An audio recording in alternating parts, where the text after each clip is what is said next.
لله رب العالمين والصلاة والسلام على سيد الأنبياء والمرسلين وعلى آله وأصحابه أجمعين. أما بعد فأعوذ بالله من الشيطان الرجيم. بسم الله الرحمن الرحيم.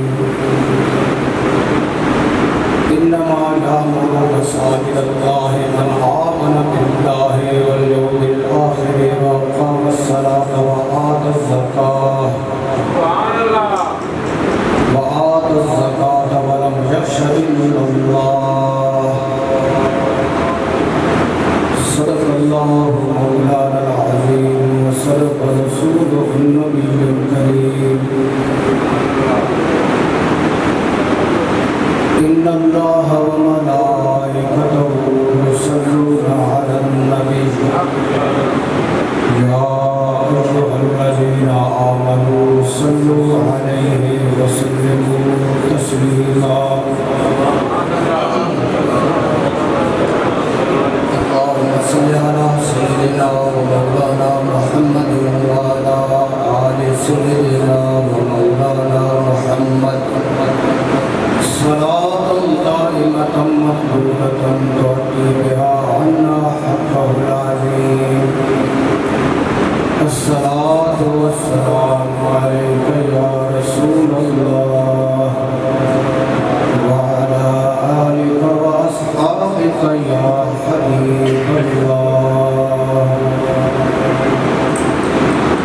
يا أكرم الخلق العليم أعوذ به سواك عند حلول الحادث العالمي.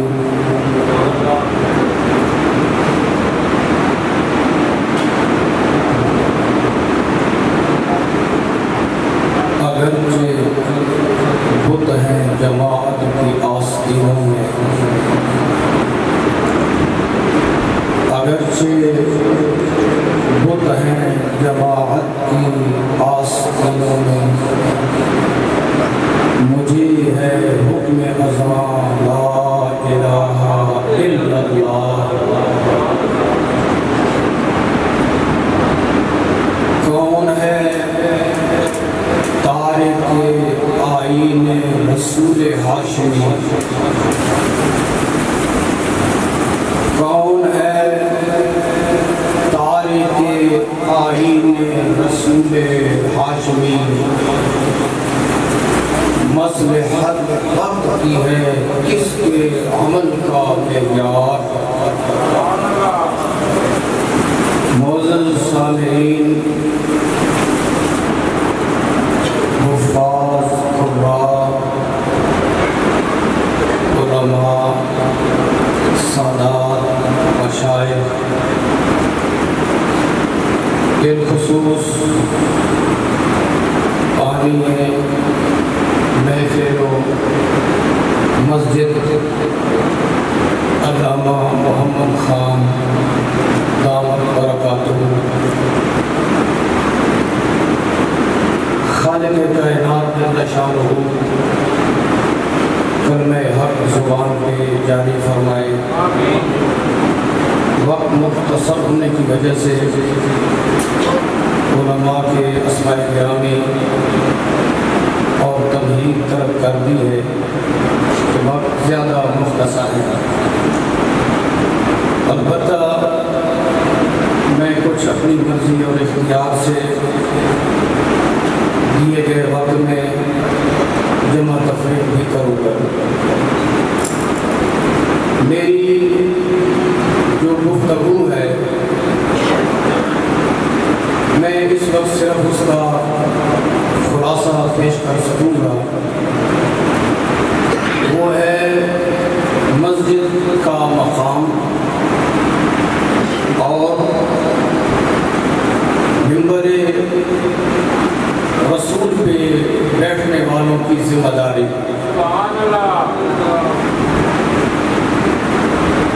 معزز سامعین، مساجد اللہ کا گھر کہلاتی ہے. رسول پاک صلی اللہ علیہ وسلم نے ارشاد فرمایا احب البلاد الی اللہ مساجدہا وابغض البلاد الی اللہ اسواقہا۔ روئے زمین میں تمام آبادیوں سے جو محبوب ترین آبادی اور محبوب ترین عمارت اور مکان ہے وہ اللہ کی مسجد ہے۔ سبحان اللہ۔ احب البلاد الی اللہ مساجدہا، یہ اللہ کے گھر، یہ مسجدیں، یہ احب البلاد ہیں، محبوب ترین اور پسندیدہ ترین مقام ہے۔ اس وقت کہ جب یہ اللہ کے گھر ہیں اور اللہ کے گھر میں حکم بھی اللہ کا چلے، اس وقت یہ محبوب ترین مکان بھی ہیں اور مرکز رشد و ہدایت بھی ہیں۔ لیکن اگر مسجدوں میں اللہ جل جلالہ کا حکم نہ چلے، منبر رسول پہ شریعت مصطفیٰ کا بیان نہ چلے، تو پھر رسول پاک صلی اللہ علیہ وسلم کے فرمان کا ایک حصہ شریف یہ بھی ہے مساجدہم عامرۃ وہی خراب من الہدی، کہ یہ مساجد تعبیر کے اعتبار سے، بلڈنگ کے اعتبار سے تو بہت اچھی ہوگی لیکن ہدایت سے خالی، اس میں ہدایت نہیں ہوگی۔ لیکن جو مسجد اللہ کا گھر ہے، جس مسجد میں اللہ جل جلالہ کی ادا کرتا شریعت کا نظام ہے، اور جس مسجد میں احکامات خداوندی کو بیان کیا جاتا ہے اور ارشادات مصطفیٰ لوگوں کو سنائے جاتے ہیں، جو شریعت مصطفیٰ کا بیان ہے اس سے لوگوں کو آگاہ کیا جاتا ہے، وہ احب البلاد ہے، وہ تمام جگہوں سے محبوب ترین ہے۔ اب پھر اس کا مقام کیا ہے؟ رسول پاک صلی اللہ علیہ وسلم نے ارشاد فرمایا بشر المشائین فی الظلم الی المساجد بالنور التام یوم القیامہ، وہ لوگ جو اندھیروں میں چل کر مسجدوں کی طرف جاتے ہیں، قیامت والے دن ان کو چمکنے والے کامل اور مکمل نور کی خوشخبری سنا دی۔ ان کے لیے خوشخبری ہے کہ قیامت والے دن ان کو ایک ایسا نور نصیب ہوگا، ایسا روشن اور روشنی کرنے والا، جس کی روشنی میں مساجد کی طرف جانے والے صبر کریں گے، اور وہ جو قیامت والا صبر مشکلات والا ہے، مسجدوں کی طرف آنے جانے والے جو ہیں ان کے لیے خالق کائنات آسان۔ یہ مساجد یہ اللہ کے گھر ہے اور ان کی بڑی عزت ہے اور ان کا بڑا مقام اور مرتبہ ہے۔ خالق کائنات جل شانہ نے بہت زیادہ شان دی ہے۔ اگر بندہ گھر میں نماز پڑھتا ہے تو اسے ایک نماز کا ثواب ملتا ہے، اگر مسجد میں آ جائے تو پھر 25 سے بڑھ کر انگنت نمازوں کا اس کا ثواب چلا جاتا ہے، اخلاص کے اعتبار سے اور نیت کے۔ میں ایک نقطہ عرض کرنا چاہتا چاہتا ہوں کہ اس مسجد کے مقام کا تعین کس نے کیا؟ خود ہم نے کیا کہ یہ ٹکڑا جو زمین کا ہے اس پہ ہم مسجد بناتے ہیں، اس کو ہم نے متعین کر دیا کہ یہ جگہ اب مسجد ہے، اب اللہ کا گھر ہے۔ تو جس کو ہم نے متعین کر دیا اور اس کو مسجد بنا دیا، اللہ پاک جل شانہ نے اس کو بڑی شان اور بڑا مقام عطا فرما دیا۔ اب بندہ طہارت کے بغیر جنابت میں اس کے اندر آ نہیں سکتا، اب اس کے اندر آنے کی آداب ہے، اب اس کے اندر دنیا کی بات نہیں ہو سکتی، اب اس کے اندر جو بھی آئے گا عبادت کے لیے آئے گا، وہ احترام کے ساتھ آئے گا، وہ اس کی عزت کا لحاظ رکھے گا، وہ اس کے طوائف کا لحاظ رکھے گا، کیونکہ اب یہ عام جگہ نہیں بلکہ یہ اللہ کی مسجد ہے، اللہ کا گھر ہے۔ تو جس کو ہم متعین کریں عبادت کے لیے، اللہ پاک اس کو اتنی شان عطا فرما دیتا ہے۔ ذرا اندازہ لگائیے ان مقربین کے بارے میں، ان ہستیوں کے بارے میں جن کو خالق کائنات نے خود منتخب فرمایا ہے اور مقام قرب عطا فرمایا ہے اور عزت عطا فرمایا ہے۔ سبحان اللہ! ان کی شان اور ان کا مقام کتنا بلند ہے۔ اولیاء اللہ، ائمہ دین، انبیاء علیہ السلام کتنا مقام اور کتنی شان ان کی بلند ہوگی، ہم اس کا اندازہ نہیں لگا سکتے۔ معزز سامعین کرام، مسجد کے ساتھ جو محبت ہے،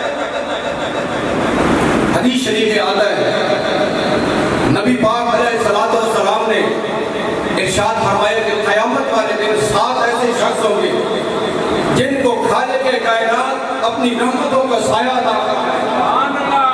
ان 7 میں سے ایک ایسا شخص ہے رجل قلبہ معلق بالمسجد، ایسا شخص ہے جس کا دل مسجد کے ساتھ لٹکا ہوا ہے۔ ان 7 میں سے ایک وہ ہے کہ جس کا دل مسجد کے ساتھ لٹکا ہوا ہے، وہ جہاں بھی ہوتا ہے، جس کام میں بھی ہوتا ہے، اس کی توجہ مسجد کی طرف ہوتی ہے، دھیان مسجد کی طرف ہوتا ہے، وہ نماز پڑھتا ہے مسجد میں، پھر اپنے گھر جاتا ہے یا اپنے کاروبار کی طرف جاتا ہے، لیکن اس کی توجہ مسجد کی طرف ہوتی ہے کہ جب وقت ہوگا نماز کا میں لوٹ کر پھر مسجد کی طرف جاؤں گا۔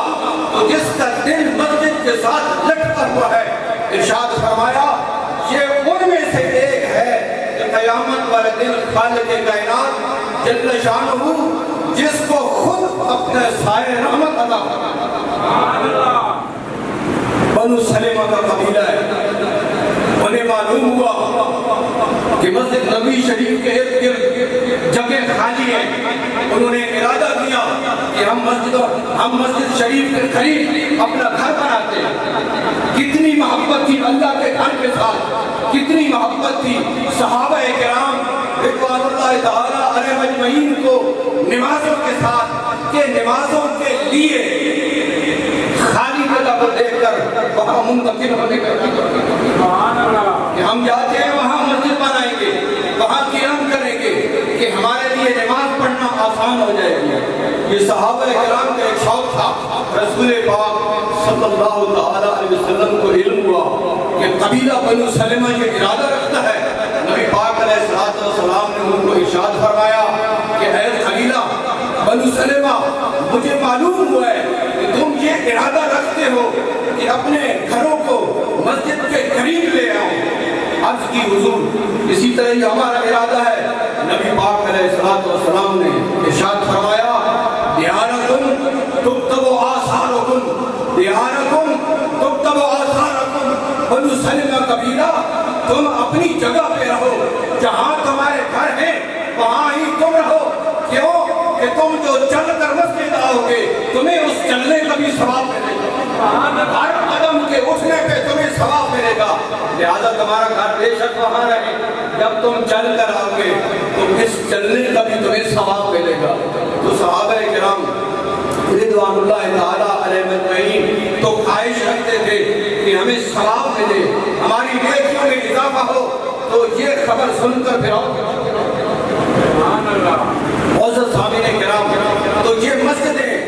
یہ اللہ کے گھر یہ معزز ترین ہے جہاں مسجدوں میں کسی اور کی بات کو چلنا نہیں چاہیے. مسجد کے اندر اگر حکم چلنا چاہیے تو رب العالمین کا چلنا چاہیے. میں یہ اس لیے عرض کر رہا ہوں. اب میں کچھ عرض کرتا ہوں ممبر رسول کی ذمہ داری کے اعتبار سے کہ ممبر رسول کی ذمہ داری اکثر مساجد ایسی ہے کہ جہاں ممبر رسول کا تقاضا پورا نہیں ہوگا اس اللہ کے گھر میں اللہ کا حکم نہیں سنایا جاتا بلکہ اللہ کے گھر میں کسی اور کی بات کرتی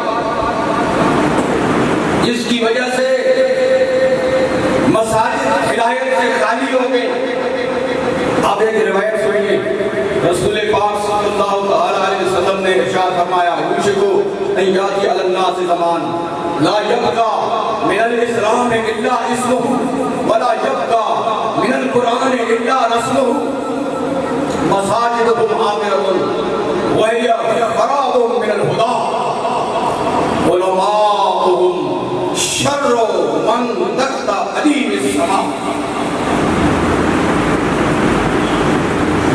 ارشاد فرمایا ایک وقت آئے گا کہ اسلام کا صرف نام رہ جائے گا قرآن کا پڑھنا صرف رسم کے طور پہ رہ جائے گا. ان کی مساجد بنی ہوئی ہوں گی خوبصورت دیواریں خوبصورت چھت ہوں گے اور خوبصورت نظام ہوگا لیکن یہ مساجد ہدایت سے خالی ہوں گی. اس لیے ہر مسجد کے بارے میں یہ یقین نہیں کیا جا سکتا کہ اس کے اندر پچھے ہوئے ممبر سے حق بات سامنے آئے گی اور شریعت کا پیغام موصول ہوگا. ارشاد فرمایا کہ ان مساجد کے اندر جو علماء ہوں گے نام نہاد ارشاد فرمایا اس آسمان کے نیچے ساری مخلوق سے شریف ترین وہی ہوں گے جو ان ممبروں پہ بیٹھے. اور آگے ارشاد فرمایا کہ فتنے ان سے نکلیں گے اور لوٹ کے انہی کے لیے وہ وبال بنیں گے. تو اس مقام پہ اس طرف توجہ کرنی ہے کہ مساجد کے اندر جو ممبر رسول ہے اس کا تقاضا کیا ہے. ہم نے مکمل توجہ اس طرف کرنی ہے تاکہ ممبر رسول کا تقاضا ہمیں سمجھ آ جائے اور اس تقاضے کے مطابق پھر ہم جو ہے ممبر رسول کے قواعد اور اس کی حالات اور واقعات معلوم. معزز سامعین کرام ممبر رسول کا تقاضا وہ کلمہ حق ہے. سبحان اللہ. ممبر رسول کا تقاضا شریعت مطہرہ کا بیان ہے اور شریعت مطہرہ کو صحیح طریقے کے ساتھ لوگوں تک پہنچانا ہے. یہ تقاضا ہے ممبر رسول کا. اب میں رسول پاک علیہ السلام کے فرمان کا خلاصہ عرض کرتا ہوں وقت کی قلت کے پیش نظر ورنہ متن حدیث کی اس فقیر کے دماغ میں ہے الحمدللہ تعالی. حضرت عبداللہ ابن عباس بیان کرتے ہیں کہ رسول پاک صلی اللہ علیہ وسلم نے ارشاد فرمایا کہ میری امت میں سے کچھ لوگ دین پڑھیں گے دین کو سمجھیں گے قرآن کی تلاوت بھی کریں گے دین پڑھیں گے قرآن کی تلاوت بھی کریں گے اور پھر وہ یہ کہیں گے کہ ہم عمراء کے پاس جاتے ہیں اور ان سے دولت حاصل کرتے ہیں لیکن ہم اپنا دین بچا کے رکھیں. ہم عمراء کے پاس جاتے ہیں ان سے دولت حاصل کرتے ہیں لیکن ہم اپنا دین بچا کر رکھیں گے. رسول پاک صلی اللہ علیہ وسلم نے ارشاد فرمایا ایسا ہرگز نہیں ہوگا. ارشاد فرمایا جو کانٹے والا درخت ہے جس کے اوپر اور کوئی شے نہیں صرف کانٹے ہیں اس درخت سے کانٹے کے علاوہ کچھ نہیں مل سکتا. تو جس طرح کانٹے والے درخت سے کانٹوں کے علاوہ کچھ نہیں مل سکتا یہ جو عمراء کے پاس جاتے ہیں